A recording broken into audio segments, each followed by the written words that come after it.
আসসালামু আলাইকুম। চলুন জেনে নেই আজকে নিউজ। মৌসুমী আক্তার সালমা দেশের জনপ্রিয় একজন কণ্ঠশিল্পী।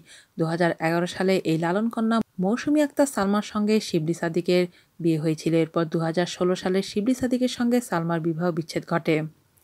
গত বছর ৩১শে ডিসেম্বর সালমা বিয়ে করেন সানাউল্লাহ নূরের সাগরের সঙ্গে। তিনি পেশায় একজন আইনজীবী। বিয়ের পর সাগর গত বছরের ২০১৮ সালের সেপ্টেম্বরে লন্ডনে গেছেন।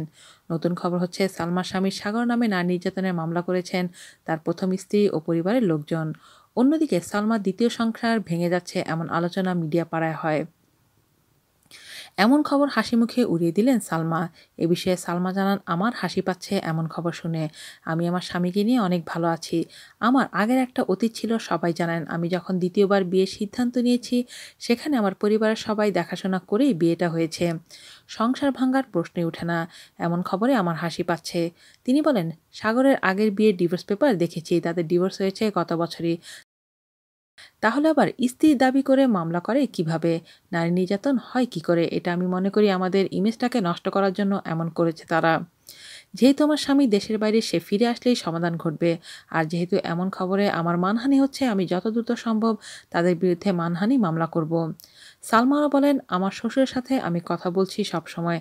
তারা বলেছেন এমন বানোয়াট খবর আমাকে বিশ্বাস করতে না। আমি স্থানীয় থানায় কথা বলেছি। ওসি সাহেব বলেছেন সাগর নামে কোনো গ্রেফতারি পরোয়ানা নেই। তাহলে কেন এই মিথ্যা হয়রানি করা হচ্ছে আমাদের? সাগর লন্ডন থেকে সালমার মাধ্যমে বলেন, আমি খবরটি দেখেই সালমাকে কল করেছি। আমরা দুজন হাসাহাসি করেছি। যেহেতু আমি বাইরে রয়েছি, কিছুদিনের মধ্যেই আমি ফিরব, সবকিছু পরিষ্কার হয়ে যাবে। আজ এ পর্যন্তই। আল্লাহ হাফেজ।